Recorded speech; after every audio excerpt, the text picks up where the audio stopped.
क्या आप जानते हैं हर सेकंड सूरज से इतनी एनर्जी निकलती है कि अगर हम उसे स्टोर कर लें तो 10 अरब न्यूक्लियर बम्स जितनी ताकत हर सेकंड हमारे पास होगी। बट फिर भी हम इसे बस एक चमकता हुआ गोला समझते हैं। क्या वाकई सूरज इतना सिंपल है? Let's find out. मैं हूं आदित्य और आप देख रहे हैं ब्रह्मांड की यात्रा। आज हम डीप डाइव करेंगे सूरज के अंदर और बाहर की लेयर्स में और जानेंगे वो सब कुछ जो साइंस आज तक इस ब्लेजिंग स्टार के बारे में पता कर पाई है। शुरुआत करते हैं सबसे ऊपर से, कोरोना से। कोरोना सूरज की सबसे आउटर लेयर होती है। नासा के एसडीओ सैटेलाइट ने इसे ऑब्जर्व किया था एक्सट्रीम अल्ट्रावायलेट लाइट में। 19.3 नैनोमीटर वेवलेंथ पर ली गई तस्वीरों में हमें दिखाई देती है एक ग्लोइंग, डायनामिक और कॉन्स्टेंटली चेंजिंग एटमॉस्फेयर। कोरोना का टेम्परेचर 1 मिलियन केल्विन तक जा सकता है। यह फोटोस्फीयर से भी कई गुना गर्म होता है, जो थोड़ा काउंटर इंट्यूटिव लगता है। चलो कुछ भी जानने से पहले यह समझते हैं कि फोटोस्फीयर क्या होती है। फोटोस्फीयर सूरज की वो आउटर लेयर है जिसे हम धरती से देख पाते हैं, यानी वही हिस्सा जो हमें चमकता हुआ दिखता है। ये करीब 400 किलोमीटर मोटी होती है और यहीं से विजिबल लाइट निकलती है जो हमें रोशनी और गर्मी देती है। हालांकि ये सूरज की सरफेस लगती है, पर असल में ये भी पूरी तरह प्लाज्मा से बनी होती है, कोई सॉलिड सरफेस नहीं होती। टेम्परेचर यहाँ लगभग 5500 डिग्री सेल्सियस होता है और यहीं पर हमें सनस्पॉट्स और ग्रैन्यूल्स जैसे डायनामिक फीचर्स देखने को मिलते हैं। सीधा मतलब फोटोस्फीयर इज सूरज की रोशनी देने वाली सतह जिसे हम देख सकते हैं। Will discuss in depth about it later in video. Stay tuned. Now coming back to corona of sun. Corona में हमें दो मेन फिनोमेना दिखते हैं, सोलर फ्लेयर्स और coronal holes. Solar flares basically वो जायंट एक्सप्लोजन्स होते हैं जो तब होते हैं जब मैग्नेटिक फील्ड्स ट्विस्ट होकर वायलेंटली एनर्जी रिलीज करते हैं। अगस्त 2022 में नासा ने एक बिजी फ्लेयर वीक ऑब्जर्व किया था जिसमें सूरज लिटरली लगातार स्नीज कर रहा था, कॉस्मिक स्नीज। कोरोनल होल्स वो रीजन्स होते हैं जहां प्लाज्मा लेस टेंस होता है और वहीं से निकलती है सोलर विंड जो अर्थ के मैग्नेटोस्फीयर से टकराकर ऑरोरास बनाती है जो नॉर्दर्न और सदर्न पोल्स पर नजर आती हैं जैसे डांसिंग लाइट्स। अब थोड़ा अंदर बढ़ते हैं। हमें दिखती हैं सोलर प्रोमिनेंसेस, प्लाज्मा के बड़े बड़े लूप्स जो सरफेस से कोरोना में राइज करते हैं। इनकी लेंथ कई लाख किलोमीटर तक हो सकती है, मतलब अर्थ इससे कंपेयर में धूल कण लगे। एक और फैसिनेटिंग चीज है कोरोनल रेन। जब कुछ प्लाज्मा कोरोना में फंस जाता है, कूल होता है और वापस सरफेस पर गिरता है। यस, बारिश जैसी ही, बस मिलियंस ऑफ डिग्रीज में। लेकिन जब मैग्नेटिक टेंशन ब्रेक हो जाए तो होता है सबसे powerful event, coronal mass ejection, CME। ये लिटरली सूरज का प्लाज्मा वॉमिट होता है जो अरबों टन मटेरियल को स्पेस में थ्रो करता है। अगर ये अर्थ से टकरा जाए तो सैटेलाइट्स, GPS, इंटरनेट सब कुछ अफेक्टेड हो सकता है। अब हम आते हैं ट्रांजिशन रीजन पर। यह सिर्फ 100 किलोमीटर मोटी होती है, लेकिन टेम्परेचर यहां 8000 से 5 लाख केल्विन तक जंप कर जाता है। अर्थ पर लावा 1400 केल्विन होता है, तो आप सोच सकते हैं कितना इंटेंस जंप है। इसके बाद आती है क्रोमोस्फियर, जहां हमें दिखते हैं स्पिकल्स। ये प्लाज्मा की नीडल लाइक जेट्स होती हैं जो 100 किलोमीटर प्रति सेकंड की स्पीड से ऊपर शूट होती है और कुछ ही मिनटों में डिसअपीयर भी हो जाती है। वैज्ञानिक पहले उलझे हुए थे ये बनती कैसे हैं, बट इन 2017 एक मॉडल से पता चला कि न्यूट्रल पार्टिकल्स ही इन्हें ऊपर लिफ्ट करने में मदद करते हैं। अब हम पहुंचते हैं उस जगह जो हम अर्थ से देख सकते हैं, फोटोस्फीयर, यानी सूरज की सरफेस। यह प्लाज्मा से बना होता है, सॉलिड नहीं। इसकी गहराई होती है लगभग 400 किलोमीटर। यहीं से हमें रियल लाइट मिलती है जिसे हम 8 मिनट 20 सेकंड डेले से देखते हैं। यहाँ दो इंटरेस्टिंग चीजें होती हैं, सन स्पॉट्स और ग्रैन्यूल्स।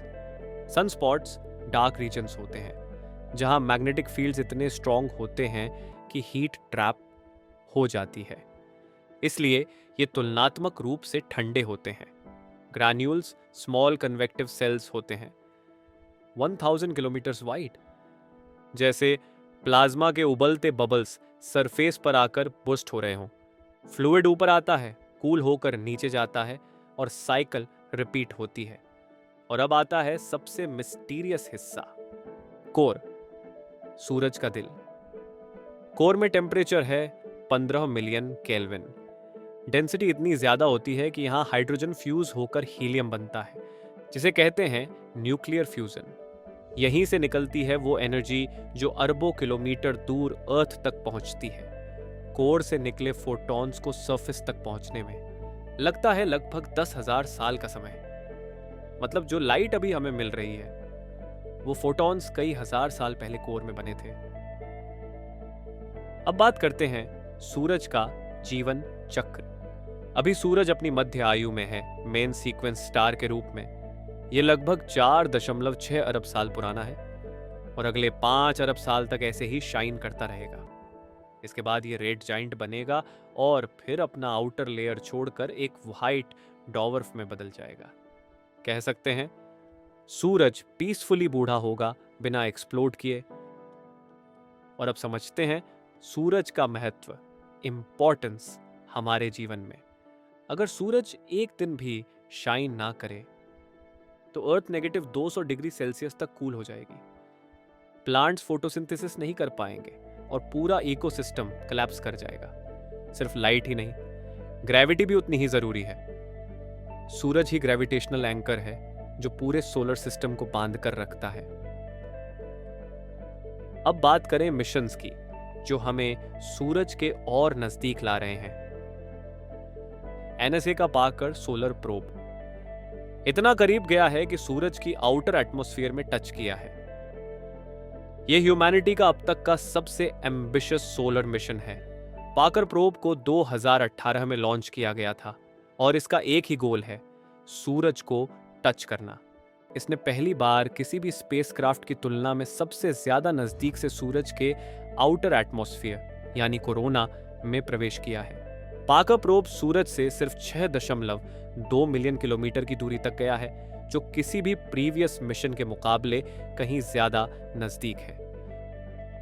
इस मिशन ने हमें पहली बार सूरज के magnetic fields, solar wind particles और कोरोनल डायनामिक्स के बारे में लाइव मेजरमेंट्स दिए हैं। और सबसे बड़ी बात, इसने पहली बार सोलर विंड के ओरिजिन पॉइंट को ऑब्जर्व किया। पाकर सोलर प्रोब की हीट शील्ड इतनी एडवांस्ड है कि वो 1300 डिग्री सेल्सियस से ज्यादा टेम्परेचर सह सकती है और फिर भी अंदर इंस्ट्रूमेंट सेफ रहते हैं। Now next is European space agency का सोलर ऑर्बिटर। सूरज के पोल्स की डिटेल्ड इमेजेस भेज रहा है। ईएसए ने नासा के साथ मिलकर इस मिशन को 2020 में लॉन्च किया था। इसका सबसे बड़ा ऑब्जेक्टिव है सूरज के पोल्स को पहली बार क्लोज अप में देखना। सोलर ऑर्बिटर अलग अलग वेवलेंथ्स में फोटोज खींच रहा है, जिससे हमें सूरज के मैग्नेटिक एक्टिविटी, सनस्पॉट्स और सोलर साइकिल को बेहतर समझने में मदद मिल रही है। और सबसे एक्साइटिंग बात यह है कि इच्यू सोलर ऑर्बिटर वो पहला मिशन है जो सूरज के नॉर्थ और साउथ पोल्स की हाई रेजोल्यूशन इमेजेस भेज रहा है, जिनकी वजह से साइंटिस्ट अब प्रिडिक्ट कर पा रहे हैं कि अगला सोलर स्टॉर्म कब और कितना स्ट्रॉन्ग होगा। और हमारा इंडिया का गर्व ISRO का अडिटिया L1 मिशन जो 2023 में लॉन्च हुआ और अब लग्रेंज पॉइंट 1 से सूरज को कंटिन्यूअसली ऑब्जर्व कर रहा है।